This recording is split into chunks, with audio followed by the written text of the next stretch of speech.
Pakistan cricket board पे चल सकता है आईसीसी का डंडा।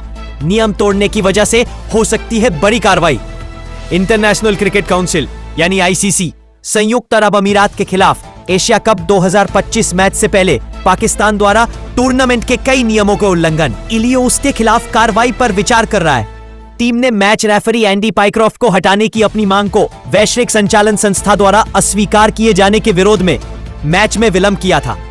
आईसीसी ने बुधवार को हुए मैच से पहले पाकिस्तान क्रिकेट बोर्ड पीसीबी को एक ईमेल भेजा है जिसमें गलत आचरण और खिलाड़ियों एवं मैच अधिकारियों के क्षेत्र पीएमओए प्रोटोकॉल के कई उल्लंघनों का हवाला दिया गया है। टूर्नामेंट से जुड़े एक सूत्र ने पीटीआई को बताया, आईसीसी के सीईओ संजोग गुप्ता ने पीसीबी को पत्र लिखकर कहा है कि बोर्ड मैच के दिन पीएमओए के नियमों के बार बार उल्लंघन का दोषी है। अब रसोई तक पहुंचा रूस, दोस्ती निभाना कोई भारत से सीखे।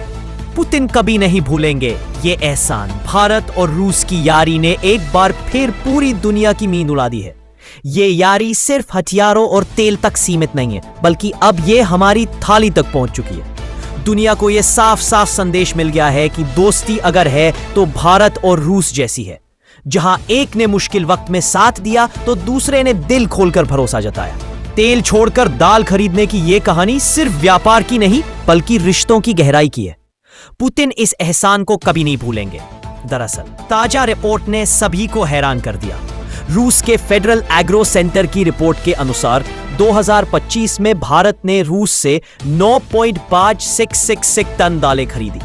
इसकी कीमत लगभग 480.9 मिलियन डॉलर यानी करीब 38 अरब रुपए। पाक सऊदी के बीच न्यूक्लियर हथियारों की साझेदारी से तिल मिलाया अमेरिका। ट्रंप को सताने लगा इस बात का डर सऊदी अरब और परमाणु सशस्त्र पाकिस्तान ने एक बड़े रक्षा समझौते पर हस्ताक्षर किए हैं। इस समझौते के तहत पाकिस्तान या सऊदी अरब के विरुद्ध किसी भी आक्रमण को दोनों के विरुद्ध आक्रमण माना जाएगा। किसी एक पर आक्रमण को दोनों पर आक्रमण माना जाएगा। यह समझौता पश्चिमी संगठन नाटो के समान ही है। इस रणनीतिक पारस्परिक रक्षा समझौते पर पाकिस्तानी प्रधानमंत्री शहबाज शरीफ की रियाद की राजकीय यात्रा के दौरान हस्ताक्षर किए गए। इस समझौते पर सऊदी अरब के क्राउन प्रिंस मोहम्मद बिन सलमान और पाकिस्तान के प्रधानमंत्री शाहबाज ने हस्ताक्षर किए। 50 मुस्लिम देश भी इजरायल के सामने बेबस। भारत को मिली बड़ी कूटनीतिक जीत। आग का अरब नाटो प्लान धराम। कतर पर इजरायल के हमले के बाद मुस्लिम दुनिया में गुस्से का माहौल बना। अरब लीग और इस्लामी सहयोग संगठन OIC ने तुरंत आपात बैठकें बुलाई और इजरायल की निंदा करते हुए कतर के साथ एकजुटता जताई, लेकिन कार्रवाई के नाम पर केवल बयानबाजी देखने को मिली। अरब देशों की नाटो योजना धड़ाम। बैठक में कुछ देशों ने इजरायल के खिलाफ सैन्य मोर्चा खोल ले और अरब नाटो गठित करने का सुझाव दिया। पाकिस्तान ने इस विचार को जमकर हवा दी, लेकिन कतर और अन्य खाड़ी देशों की अनिच्छा से योजना ठंडे बस्ते में चली गई। अंत में 50 देशों का संयुक्त बयान केवल औपचारिक निंदा तक सिमट गया।